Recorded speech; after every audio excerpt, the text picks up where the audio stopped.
Hi dear students, good morning and welcome back to my YouTube channel. देखिए बच्चों, इस video में मैंने डिस्कस किया हुआ है क्लास 10th का science paper hard zone areas of Jammu and Kashmir and Ladakh, जो रिसेंटली कंडक्ट हुआ था 4 मई 2023 को। तो टोटल नंबर ऑफ क्वेश्चंस आपके पास 36 आए हुए थे। टाइमिंग देखिए आपके पास 3 आवर्स है और मैक्सिमम मार्क्स आपके पास 80 हैं। तो 80 मार्क्स का साइंस का आपको थ्योरी पेपर आता है, बोर्ड पेपर। तो ये सीरीज़ ए है। अभी इंस्ट्रक्शंस आप पढ़ेंगे तो देखिए हमारे पास 4 सेक्शंस हैं पेपर में। 4 सेक्शन आते हैं, section A, section B, section C and section D. Section A जो है उसमें आपके पास question number 1 to question number 20 आते हैं, 1 to 20। तो जो भी क्वेश्चन नंबर 1 to 20 होगा या उसके पार्ट होंगे वो सारे 1 मार्क्स ईच के हैं। ठीक है, एक एक नंबर वाले क्वेश्चन होंगे इसमें, या जिस क्वेश्चन के ज़्यादा पार्ट हैं, एक से ज़्यादा पार्ट हैं आगे, तो वो भी सारे 1 मार्क्स के होंगे। फिर question number 21 to 26, question number 21 to 26 जो सेक्शन बी है आपका, उसमें आपके पास शार्ट आंसर टाइप क्वेश्चंस आते हैं जो 2 मार्क्स ईच, ये ठीक है 2 मार्क्स वाले होंगे।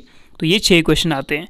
सेक्शन सी में आपके पास 7 क्वेश्चन आएंगे, क्वेश्चन नंबर 27 से 33 तक, 27 से 33 तक जो क्वेश्चन होंगे that is carrying 3 marks each.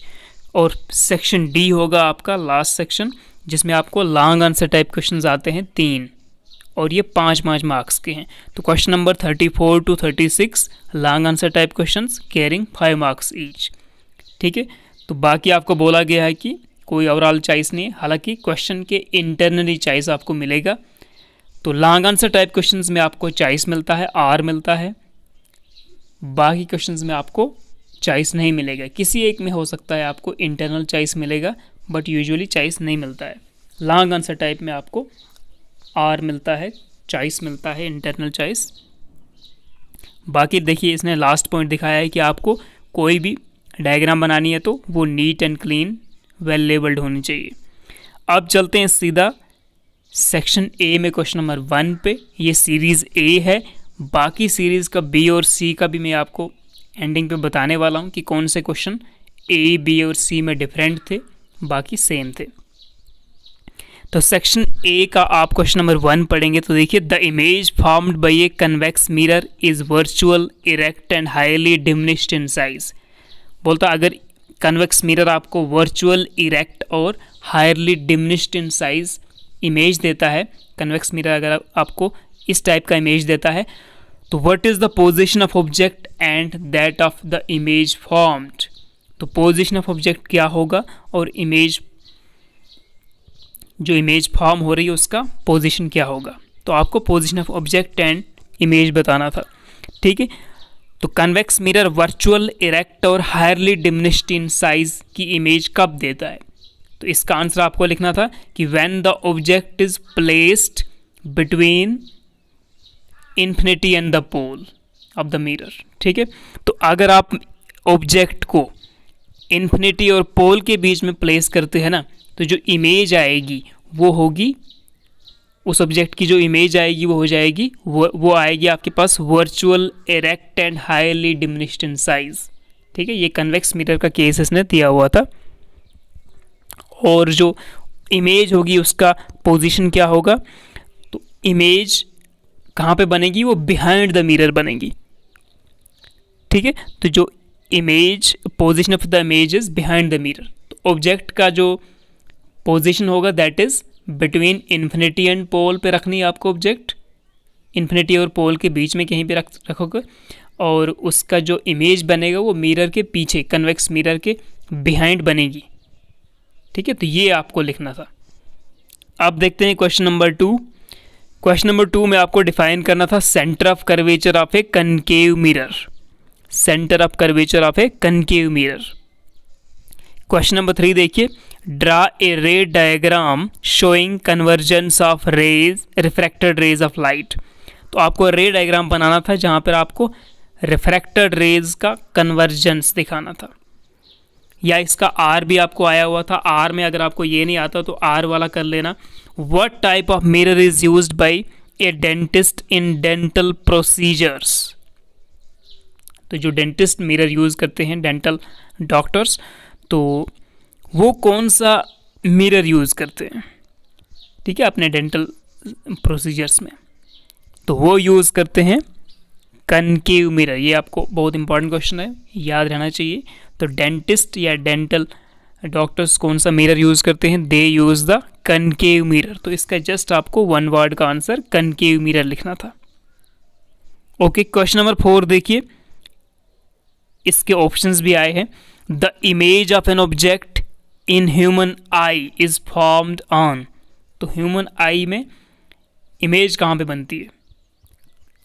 Cornea, retina, iris, pupil. तो ये आपको ऑलरेडी पता है कि जो image formed in the human आई कहाँ पे फॉर्म होती है? रेटिना पे। तो इसका आंसर बी ऑप्शन था, रेटिना। क्वेश्चन नंबर 5 देखिए, name the device used for producing electric current. Electric current या इलेक्ट्रिसिटी प्रोड्यूस करने के लिए हम कौन सा डिवाइस यूज़ करते हैं? तो इसका आंसर आपको देना था जनरेटर, ठीक है। Generator is used for producing the electric current. Question number 6, right a balanced chemical equation for decomposition reaction of ferrous sulphate into the products on heating. तो आपको एक बैलेंस्ड केमिकल रिएक्शन लिखनी थी जिसमें आप फेरस सल्फेट को heat कर रहे हो, ठीक है, तो डिकम्पोजिशन होगा, तो प्रोडक्ट्स आपको लिखने थे। तो फेरस सल्फेट आपको ऑलरेडी पता होगा, FeSO4, ठीक है। तो जो रिएक्शन होगा आपका FeSO4, उसको आगे एरो करना था, हीट लिखना था उस वहाँ पे। तो आपके पास Fe2O3 plus sulphur dioxide plus sulphur trioxide, ये आपको प्रोडक्ट्स मिलते। तो बैलेंस्ड इक्वेशन क्या हो जाएगा? बैलेंस्ड इक्वेशन आपको लिखना है ट्वाइस Fe2SO4, फिर आपको एरो करना है, ठीक है, हीट लिखना वहाँ पे, और आपके पास प्रोडक्ट्स क्या बनेंगे? Fe2O3 plus SO2 plus SO3। तो ये इक्वेशन आपको लिखनी थी।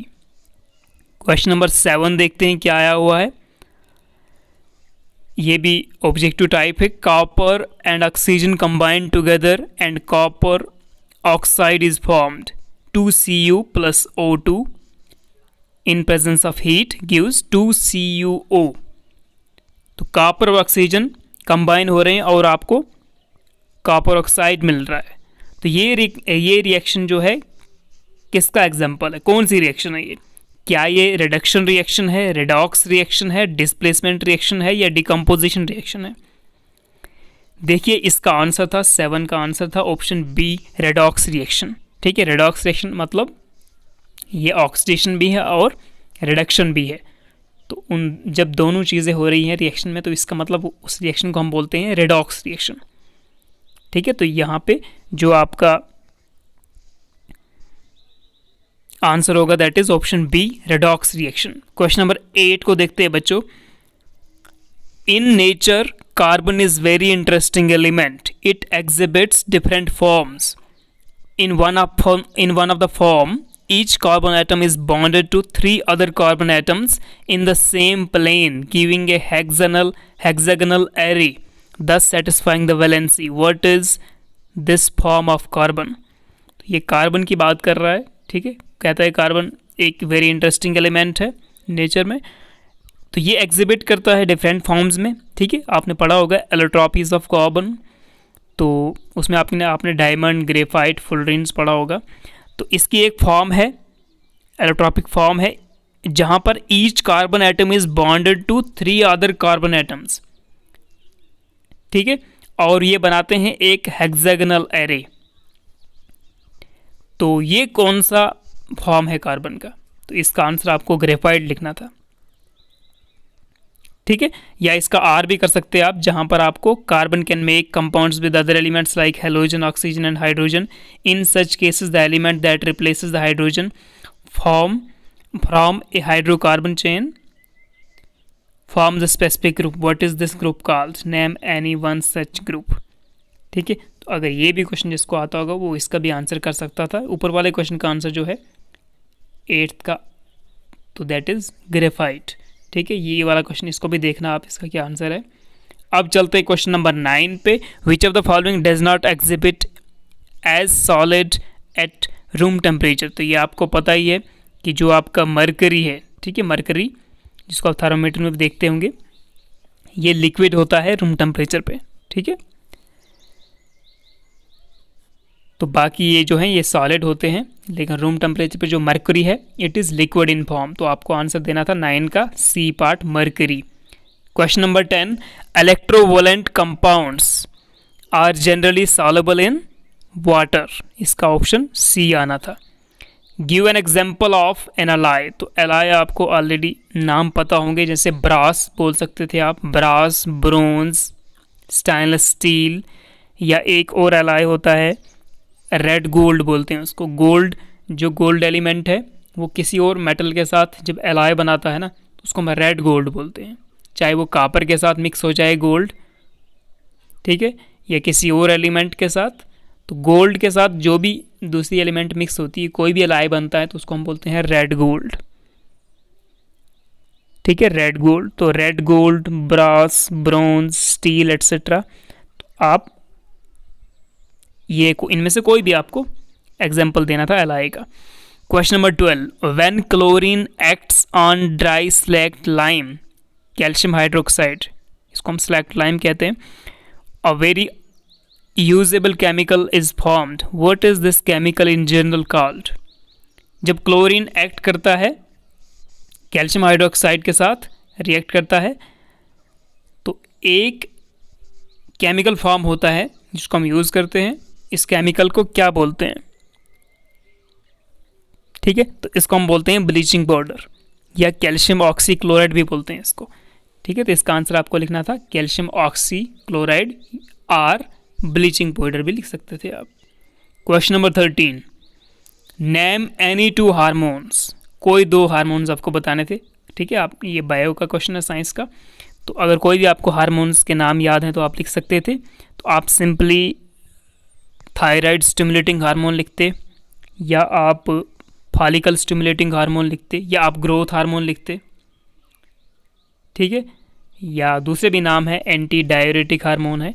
तो ये 7-8 हार्मोन्स के नाम है। तो आपको कोई 2 सिंपल से लिखने थे। सिंपली आप बोल सकते थे growth hormone, follicle stimulating hormone, या अगर और भी याद है तो थायराइड स्टिमुलेटिंग हार्मोन, ठीक है। तो कोई से आपको 2 हार्मोन के नाम बताने थे। अब क्वेश्चंस आपके पास 14 to 16 जो है ना, ये असर्शन रीजन टाइप है। इसमें आपको 2-2 स्टेटमेंट्स ऑलरेडी मिलेंगे, और क्या वो दोनों एक दूसरे का रीज़न है। पहला स्टेटमेंट होगा उसमें कुछ लिखा होगा, दूसरे स्टेटमेंट में आपको उसका रीज़न बताया होगा। तो पहला स्टेटमेंट क्या वो ठीक है या गलत है, दूसरा स्टेटमेंट क्या वो ठीक है गलत है, पहले का रीज़न है वो आंसर है कि नहीं है। तो उस तरह के क्वेश्चन आप उसको बोलते हैं असर्शन रीजन टाइप क्वेश्चन, ठीक है। यहाँ पर देखिए क्वेश्चन नंबर 14 to 16 3 क्वेश्चन आए हुए हैं, 1 बॉक्स के ईच हैं, ठीक है। तो आपको इसका आंसर किस तरह देना था, यहाँ पर आपके पास 4 ऑप्शन दिए होंगे, A B C D। Option A आप करेक्ट करेंगे अगर असर्शन रीज़न दोनों ठीक है और जो रीज़न है वो करेक्ट एक्सप्लेनेशन है असर्शन का, तो आपको ए आंसर करना है, ऑप्शन ए को टिक करना था।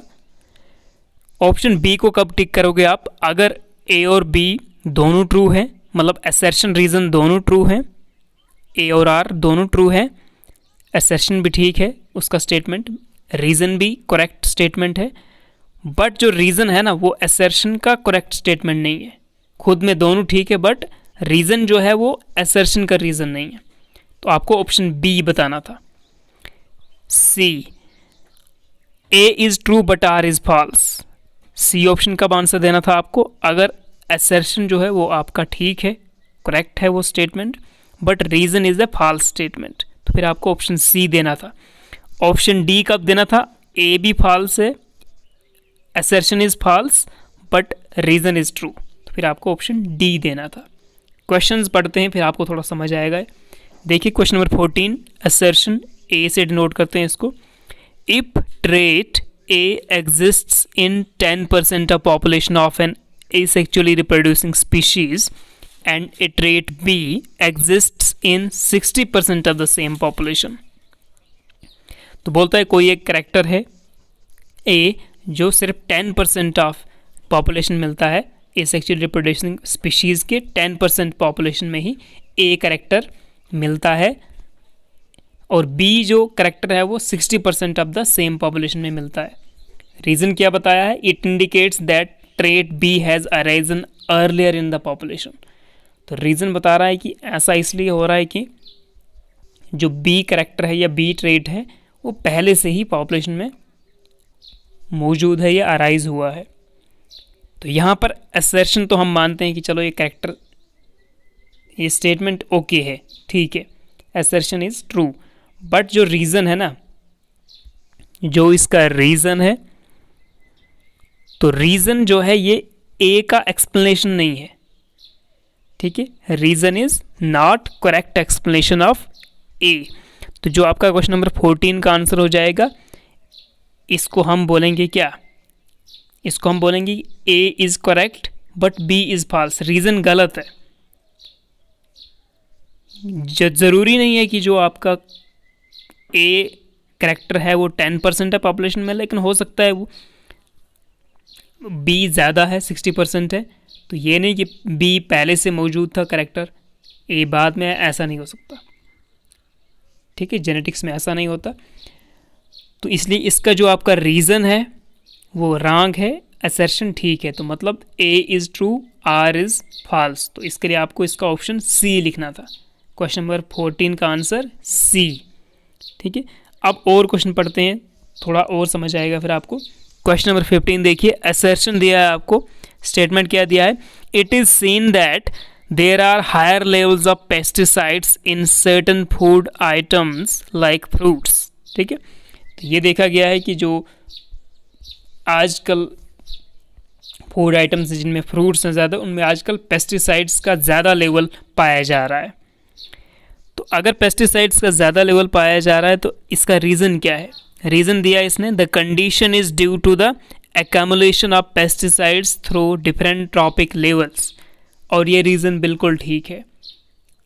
बायो एक्यूमुलेशन हो रहा है पेस्टिसाइड्स का थ्रू डिफरेंट ट्रॉपिक लेवल्स, ठीक है। ज़्यादा पेस्टिसाइड्स यूज़ कर रहे हैं डिफरेंट ट्रॉपिक लेवल्स पे, तो बायो एक्यूमुलेशन हो रहा है पेस्टिसाइड्स का।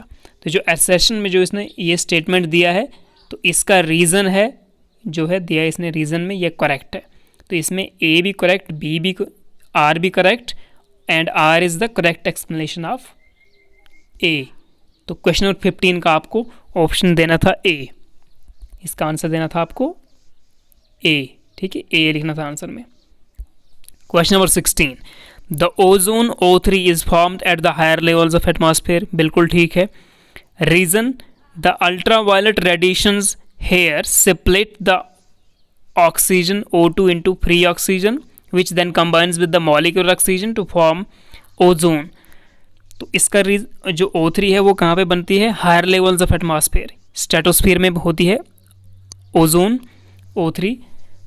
तो जो रीज़न है कि अल्ट्रावायलेट रेडिएशन पहले सेपरेट करती है, तोड़ती है ऑक्सीजन को फ्री ऑक्सीजन में, मतलब O2 को टूटेगा O+O में, और फिर जो फ्री ऑक्सीजन है O, वो कंबाइन होती है मॉलिक्यूलर ऑक्सीजन O2 के साथ, मतलब O+O2 कंबाइन होता है फिर, और O3 बनता है, ओजोन बनता है। तो क्या ये रीज़न ठीक है? हाँ बिल्कुल ठीक है, ठीक है, ऐसा ही बनती है ओजोन, और इसमें यूवी रेडिएशन इन्वॉल्व होती है। तो जो असर्शन का स्टेटमेंट है ये भी करेक्ट है, रीज़न का भी करेक्ट है, और जो रीज़न का स्टेटमेंट है ये असर्शन की करेक्ट एक्सप्लेनेशन है। तो 16 का जो आंसर है आपका, ये भी आपको ए ऑप्शन आंसर देना था। तो ये थे आपके पास 3 क्वेश्चन असर्शन रीज़न वाले, ठीक है। बहुत इंपॉर्टेंट क्वेश्चन, आप हायर स्टडीज़ करोगे जाके तो वहाँ पर इस टाइप के क्वेश्चन मिलते हैं एंट्रेंस में आपको। क्वेश्चन नंबर 17 देखते हैं। छोटा सा पैसेज दिया है और इसके आगे इसने ऑब्जेक्टिव टाइप क्वेश्चन दिए हैं काफ़ी सारे। Read the following passage and answer any 4 questions, ठीक है। तो आपके पास 5 पार्ट इसने आगे दिए हैं, बट आपको 4 ही आंसर करने हैं। An electric current through a metallic conductor produces a magnetic field around it, the pattern of which depends on the shape of the conductor. The magnetic field lines can be drawn as concentric circles around the conductor. The direction of the field can also be checked as well as the explanation is there in the Fleming's right hand rule?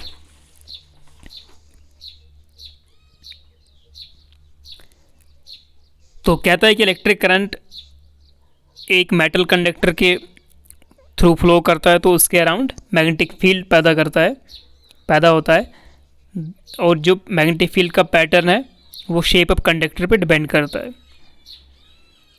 तो concentric circles आप draw कर सकते हो conductor के around, ठीक है। Magnetic field lines को दिखाना है तो कंसेंट्रिक सर्कल्स से दिखाते हो, और डायरेक्शन ऑफ फील्ड जो दिया जाता है वो फ्लेमिंग्स राइट हैंड रूल से भी दिया जा सकता है, डायरेक्शन ऑफ मैग्नेटिक फील्ड। अब ऑप्शन क्वेश्चंस में क्या दिया है देखते हैं। ऑब्जेक्टिव टाइप क्वेश्चंस इसके क्या क्या है। पहला पार्ट है इसका क्वेश्चन नंबर 17 का पहला, the magnetic field lines form concentric circles when the conductor is, तो कुछ कैसा कंडक्टर होना चाहिए, सर्कुलर कंडक्टर, सॉलिनॉइड, स्ट्रेट या नन ऑफ दीज। तो जो स्ट्रेट कंडक्टर होगा ना उसके अराउंड जो मैग्नेटिक फील्ड लाइंस होंगी वो कंसेंट्रिक सर्कल्स की शेप में होती हैं। तो इसका आंसर आपको देना था 1 का सी, स्ट्रेट कंडक्टर। 2 देखते हैं, the direction of magnetic field can be checked by using, तो ये तो अभी हमने देखा ऊपर पैसेज में, D right hand thumb rule, ठीक है, राइट हैंड थंब ओनली, तो इसका डी आना था। सेकंड का D, with increase in current deflection of needle remains same, decreases, increases, first increases then decreases। तो आप करंट इंक्रीज करते हो तो डिफ्लेक्शन ऑफ द नीडल, जो मैग्नेटिक नीडल है उसमें डिफ्लेक्शन भी ज़्यादा होगा। With increase in current magnetic field ज़्यादा होगा तो जो नीडल है वो भी ज़्यादा डिफ्लेक्ट करेगी। तो इसका भी सी था, थर्ड का C part increases.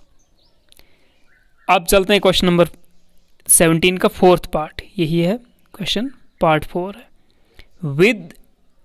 With a increase in distance from the conductor the magnetic field, with a decrease in distance from the conductor, तो मतलब आप कंडक्टर के नज़दीक जा रहे हो, डिस्टेंस कम हो रहा है तो आप कंडक्टर के नज़दीक जा रहे हो तो मैग्नेटिक फील्ड क्या होगा, मैग्नेटिक फील्ड बढ़ेगा, ठीक है, क्योंकि कंडक्टर के नज़दीक सबसे ज़्यादा मैग्नेटिक फील्ड होगा, उसके आप दूर जाओगे, डिस्टेंस दूर होते जाओगे तो मैग्नेटिक फील्ड का इफेक्ट भी कम होता जाएगा।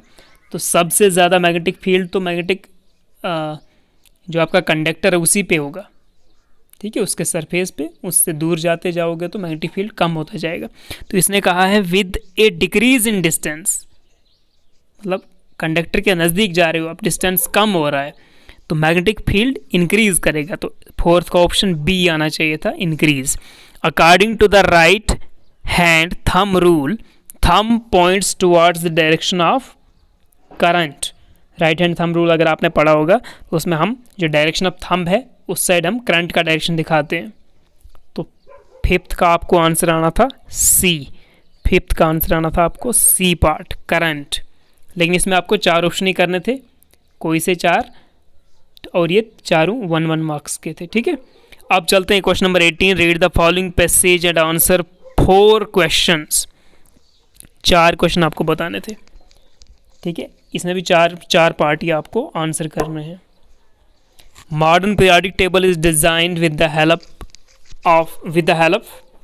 With groups and periods. Modern periodic table जो है इसको डिज़ाइन किया गया है पीरियड्स और ग्रुप्स में, and the elements in any group have the same number of valence electrons and that there is an increasing trend in respect of atomic number through the periods।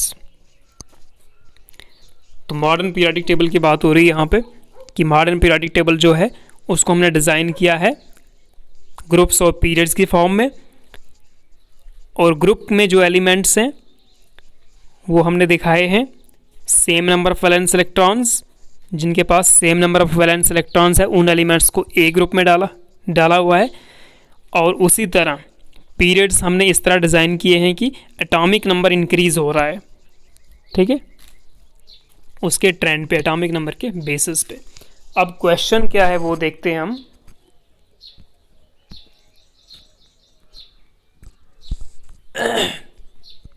Question क्या आया हुआ है, first part देखते हैं। Number of periods in the modern periodic table is, तो number of periods कितने हैं हमारे मॉडर्न पीरियोडिक टेबल में? ठीक है, 7 पीरियड्स हैं, तो इसका आंसर आपको बी 7 देना था। Second question, second part, the groups in periodic table are rows that are, तो ग्रुप्स जो हैं जिसको हम ग्रुप बोलते हैं, first group, second group, third group, 18th group, ऐसे ऐसे, तो ग्रुप्स कौन सी रोज हैं? Vertical rows, horizontal rows, diagonal, vertical हैं। ठीक है, 18 ग्रुप्स है ना पीरियोडिक टेबल में, तो वर्टिकल जो लाइंस हैं एलिमेंट्स की लिस्ट लाइंस, तो उनको हम ग्रुप्स कहते हैं। थर्ड पार्ट देखिए, the elements in modern periodic table are arranged on the basis of increasing valency, atomic size, atomic mass, atomic number. तो अभी हमने जस्ट पीछे भी पैसेज में भी पढ़ा कि जो सेम वैलेंसी वाले हैं तो वो एक ही ग्रुप्स में रखे हुए हैं, और जो पीरियड्स का डिज़ाइन है वो एटॉमिक नंबर के बेसिस पे है। तो आपको सिंपली याद रखना है कि मॉडर्न पीरियोडिक टेबल में हम एटॉमिक नंबर के बेसिस पे अरेंज करते हैं। तो इसका आंसर आना था थर्ड पार्ट का आंसर है डी, एटॉमिक नंबर। ठीक है, मॉडर्न पीरियोडिक टेबल में जो हमने किस बेस पे अरेंज किए हैं एलिमेंट्स, तो एटॉमिक नंबर के बेस पे इन अरेंज किए हैं। क्वेश्चन नंबर इसी का फोर्थ पार्ट देखिए, the number of valence electrons in group 17 elements is, group 17 elements को हम हैलोजेंस कहते हैं।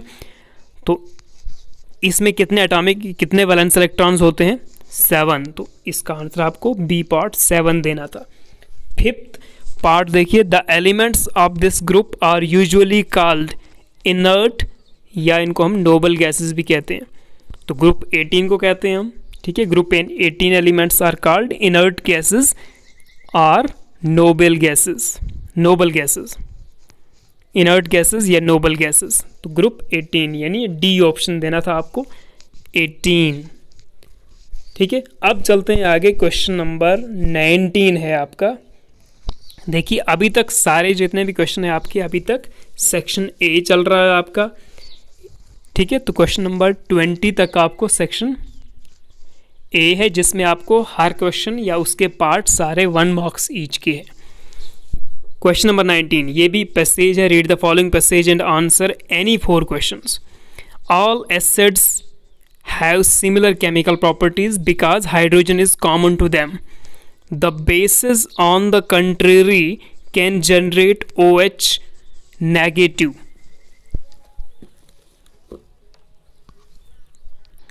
OH negative ion. The strength of acids and bases can be measured on the basis of H positive and OH negative concentration.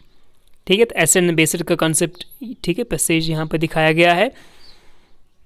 तो अब हम इसके questions पढ़ते हैं क्या क्या आए हुए हैं। देखिए इसका फर्स्ट पार्ट है, क्वेश्चन नंबर 19 का first part, the acidic solution in respect of electricity is.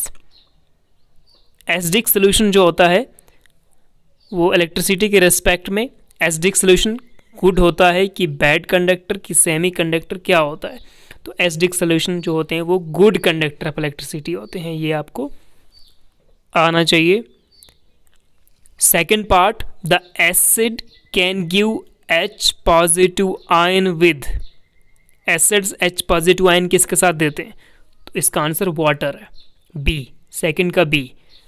ठीक है, पहले का गुड कंडक्टर, फर्स्ट पार्ट का गुड कंडक्टर आंसर, फर्स्ट का ए, सेकंड का water, B. Third part, alkali is a, alkalis आपको पढ़ा होगा, एल्कलीज आपने, it is a base.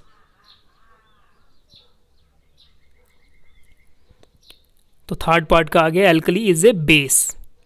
Fourth part, the solution with pH value slightly higher than 7 is. The solution with pH value slightly higher than 7 is. तो देखिए आपको पता है कि 7 जो है ये न्यूट्रल है, 7 से नीचे जिसका pH होगा वो एसिडिक होते हैं, 7 से ऊपर बेसिक होते हैं। जो 7 से नीचे होते हैं, 6, 5 जिनका pH है ना, वो होते हैं वीक एसिड। फिर जितना कम होता जाएगा पीएच वैल्यू तो वो ज़्यादा स्ट्रॉन्ग एसिड बनते हैं। मतलब 1-2 जिनका पीएच वैल्यू है वो बहुत स्ट्रॉन्ग एसिड है, फिर 5, 6 पॉइंट समथिंग 7 तक जो है तो वीक एसिड। 7 से जस्ट ऊपर 7.1, 7.5, 8, 9 ये होते हैं वीक बेस। और जब ज़्यादा ऊपर जाएगा वैल्यू, मतलब 11, 12, 13, 14 पीएच हो जाएगा, तो है तो वो बेस बट वो स्ट्रॉन्ग बेस बनेगा फिर। ठीक है, तो ये बोलता है स्लाइटली हायर देन 7, जिनका पीएच वैल्यू 7 से थोड़ा सा ज़्यादा है तो वो क्या होंगे, वो होंगे बी वीकर बेसिक। इसका ऑप्शन होगा डी वीकर बेसिक, फोर्थ का डी वीकर बेसिक। और आगे चलते हैं, an alkali is soluble in water, fifth का सी।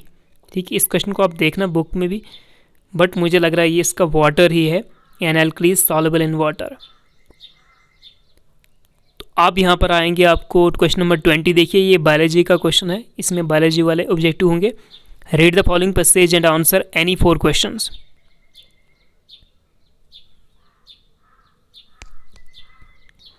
Natural resources have been there to support life since times immemorial. Forests, wildlife, mineral deposits, and other resources were used sustainably. However, with the arrival of industrial progress, the overexploitation has put these resources at an alarming threat. इसके questions पढ़ते हैं। पहला question इसने दिया है, विच of the following is not a natural resource, इनमें से कौन सा नेचुरल रिसोर्स नहीं है। तो नेचुरल रिसोर्स आपको पता ही है, ठीक है, नेचुरल रिसोर्स आर जो हमें नेचर से मिलते हैं, जो हमारी नीड्स को सेटिस्फाई करते हैं। तो वाटर नेचुरल रिसोर्स है, विंड नेचुरल रिसोर्स है, फॉरेस्ट्स भी है, प्लास्टिक नहीं है। तो इसका आपको 1 का आंसर आना था सी, प्लास्टिक।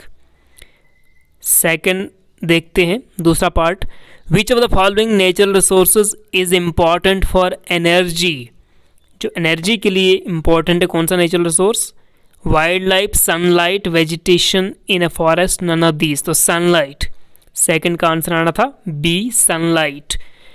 थर्ड है, Amrita Devi Bishnoi sacrificed her life in the protection of. तो ये आपने अगर बायोलॉजी में पढ़ा होगा रिसोर्स वाला चैप्टर, तो उसमें अमृता देवी बिश्नोई, इसने अपनी लाइफ सेक्रीफाइस की थी, इन्होंने किसके लिए, प्रोटेक्शन ऑफ खेजरी ट्रीज। तो इसका आंसर आपको याद रखना था खेजरी ट्रीज। ठीक है, तो थर्ड का आंसर आना था C, khejri tree. Okay, fourth देखते हैं, forests are the source of, forest से हमें क्या मिलता है, fodder, timber, paper, all of these. Timber भी मिलता है, पेपर मिलता है, फोडर, तीनों मिलते हैं, ऑल ऑफ दीज। तो फोर्थ का आंसर आना था D, all of these. Fifth, local people in forests use it in making slates for huts. तो आई थिंक इसका आंसर है बैम्बू, इसका बैम्बू आंसर आना चाहिए। कुछ लोग पाइन कह रहे हैं, तो मेकिंग स्लेट्स के लिए, हट्स के लिए बैम्बो शायद आंसर होगा इसका। इसका क्वेश्चन आप, इस क्वेश्चन को आप बुक से भी देख सकते हैं, लाइव जो रिसोर्सेज वाला चैप्टर है उसमें होगा आई थिंक ये ऑब्जेक्टिव्स। तो आई थिंक इसका आंसर बैम्बो है, तो 5 का बी। आप चलते हैं सेक्शन बी पे। सेक्शन बी आपको ऑलरेडी पता है, इसमें 2 मार्क्स ईच वाले क्वेश्चन होंगे। क्वेश्चन नंबर 21 पढ़े, अगर इसको आप पढ़ते हैं तो, name any 2 substances which are non biodegradable in our local environment. तो आपको 2 सब्सटेंसेस के नाम बताने हैं जो नॉन बायोडिग्रेडेबल है, ठीक है, जो बायोडिग्रेडेबल नहीं है और हम लोकली यूज़ भी करते हैं उनको। तो सबसे पहला आपको ऑलरेडी पता है प्लास्टिक, ठीक है, प्लास्टिक या पॉलीथीन बोलो, तो पॉलीथीन लिख देते हैं या प्लास्टिक, जिसको जो लिखना है। तो प्लास्टिक लिख दिया आपने। दूसरा, जैसे मेटल कैन्स होते हैं, ठीक है ना, कुछ जैसे कोल्ड ड्रिंक्स वगैरह पीते हैं लोग, तो उनकी कुछ कैन्स के अंदर होती हैं जो, तो वो कैन ऐसे ही रहते हैं, आप देखते हैं पड़े रहते हैं, कहीं फेंके हैं तो मेटल कैन्स प्लास्टिक, ठीक है, या फिर कोई नायलॉन वगैरह की चीज़ें, तो दीज आर नॉन बायोडिग्रेडेबल। इसका आर भी था आपको दिया हुआ, देखो, disposal of solid waste is everybody's concern at domestic level, suggest any two ways of its management. तो सॉलिड वेस्ट को आप सॉलिड वेस्ट जो है वो हर आदमी का कंसर्न है एक, ठीक है, डोमेस्टिक लेवल पे। तो आपको 2 वेज बताने थे कि सॉलिड वेस्ट को हम कैसे मैनेज करें, ठीक है। तो इसका आंसर भी आप कर सकते थे, तो ये आपको 2 मार्क्स का क्वेश्चन था। Question number 22, what is cataract? Cataract क्या होता है? तो आपने सुना भी होगा कैटरैक्ट सर्जरी के बारे में। ये क्वेश्चन आपको फिजिक्स से आया हुआ है, जब आपको जहाँ पर मायोपिया, हाइपरमेट्रोपिया, आइज़, ठीक है ना, वो जो चैप्टर नंबर 2 है आई थिंक क्लास 10th का, आई एन कलरफुल वर्ड से क्वेश्चन आया हुआ, कलरफुल वर्ड। तो व्हाट इज़ कैटरैक्ट? कैटरैक्ट क्या होता है? इसको हम बोलते हैं क्लाउडिंग ऑफ आई लेंस।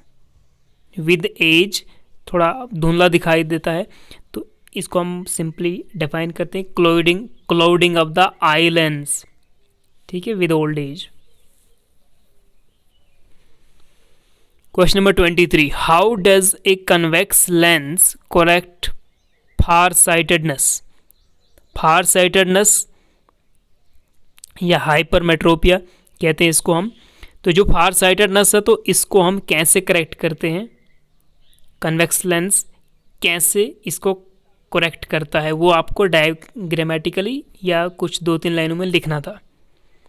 या इसका अगर नहीं आता तो आर में आया था, the objects at or between a certain distance are visible to human eye, so there is always a near and far point. What is the near and far point of the normal young human adult? तो near and far point of the human eye लिखना था आपको। Question number 24, draw a circuit diagram showing 3 resistors in parallel. तो 3 registers आपको parallel में दिखाने थे, ठीक है, और एक डायग्राम बनाना था। Question number 25, photosynthesis helps plants to prepare food. What is this food and name the pigment which is responsible for making it? ठीक है, तो फोटोसिंथेसिस का क्वेश्चन आया है, जस्ट 1 or 2 लाइन्स में आंसर है इसका, बिल्कुल सिंपल। और साथ में बोलना है कि कौन सी पिगमेंट यूज़ करते हैं। पिगमेंट यूज़ होता है फॉर मेकिंग द फूड, जो प्लांट्स यूज़ करते हैं during photosynthesis. Give 2 examples of any 2 plants showing vegetative propagation, reproduction, sorry। तो आपको 2 प्लांट्स के नाम बताने थे जो वेजिटेटिव प्रोपेगेशन रिप्रोडक्शन शो करते हैं, वेजिटेटिव रिप्रोडक्शन, ठीक है। तो कोई भी आप 2 प्लांट्स बता सकते थे जो वेजिटेटिव रिप्रोडक्शन, तो ये वेजिटेटिव रिप्रोडक्शन से आया हुआ है, बायो का क्वेश्चन है। आप देखते हैं क्वेश्चन नंबर 27 सेक्शन सी। अब ये 3 मार्क्स वाले क्वेश्चन है। Explain the structure of human female reproductive system. तो ह्यूमन फीमेल रिप्रोडक्टिव सिस्टम को थोड़ा एक्सप्लेन करना था। छोटा ही क्वेश्चन है, ज़्यादा लेंथी एक्सप्लेनेशन नहीं देना है, थोड़ा थोड़ा एक्सप्लेन करना है। आर में आया हुआ था, what is pollination, describe the reproductive parts of A flowering plant. तो पोलिनेशन का आपको डेफिनेशन देना था और साथ में आपको डिस्क्राइब करने थे reproductive parts of A flowering plants, ठीक है। थोड़ा थोड़ा parts of the reproductive parts of the flowering plants को जस्ट थोड़ा थोड़ा 2-2 लाइन में आपको एक्सप्लेन करना था। 3 मार्क्स वाले क्वेश्चन है ये। अब question number 28, what is monohybrid cross, explain with the help of an example. P plant का एग्जाम्पल लेना था। मोनोहाइब्रिड क्रॉस क्या होता है और एग्जाम्पल के साथ एक्सप्लेन करना था, पी प्लांट की एग्जाम्पल लेकर मोनोहाइब्रिड क्रॉस को एक्सप्लेन करना था। Question number 29, plants show different type of movements based on the nature of stimulus, explain the movement due to the light. तो आपने पढ़ा होगा फोटोपियडिज्म, जियोट्रॉपिज्म, लाइट की वजह से जो मोमेंट होती है फोटोपियडिज्म वगैरह, तो वो वाली मोमेंट आपको एक्सप्लेन करनी थी। Explain the movement due to light, ठीक है। तो लाइट की वजह से प्लांट्स में कौन सी मूवमेंट होती है, बस उस मूवमेंट को लिखना था आपको, बाकी नहीं लिखना था कुछ और। What are metals, question number 30, what are metals, give any 4 physical properties of metals. तो मेटल्स क्या होती है, उनकी 4 फिजिकल प्रॉपर्टीज आपको बतानी थी। With the help of an example discuss the phenomena of corrosion. Corrosion का प्रोसेस बताना था आपको और एग्जाम्पल लेना था, ये नहीं रेस्टिंग ऑफ आयरन की एग्जाम्पल ले लेते। 32, question number 32, explain how fossil fuels are useful to mankind. तो कोल एंड पेट्रोलियम का आपको यूज लेना था मैनकाइंड में, क्या हेल्प इनकी, how they are useful to mankind. तो फॉसिल फ्यूल की आपको यूज बताना था, थोड़ा सा आप एक्सप्लेनेशन भी देते साथ में, अच्छा रहता। Question number 33, an electric bulb is connected to a 220 volt generator, the current is 0.75 ampere, calculate the power of the bulb. तो आपके पास एक इलेक्ट्रिक बल्ब है जिसको आपने कनेक्ट करके रखा है, 220 वोल्ट जनरेटर से कनेक्ट किया है, मतलब पोटेंशियल डिफरेंस आपको 220 वोल्ट दिया हुआ है। द करंट इज 0.75 एम्पियर, तो करंट भी आपको दिया हुआ है 0.75 ampere, calculate the power of the bulb. तो पावर, जो पावर का फॉर्मूला है वहाँ से क्वेश्चन आया हुआ है। पावर होता है power is equal to potential difference into current, P is equal to VI लिखते हैं, ठीक है। तो आपको simply P is equal to VI का फॉर्मूला लगाना था, 220 इंटू 0.75 करना था, और ये कुछ आएगा आपको, कितना आएगा, 165 बनता है कुछ, 165 और वाट बनेगा इसका यूनिट, ठीक है। 165 वाट आपको इसका आंसर देना था, बहुत सिंपल सा न्यूमेरिकल था ये। अब चलते हैं सेक्शन डी पे। सेक्शन डी में आपको पता है ये लॉन्ग आंसर के क्वेश्चन आते हैं, और ये 5 नंबर वाले क्वेश्चन हैं, और ये 3 आएंगे, इनमें आपको चॉइस ही मिलेगी, आर मिलेगा।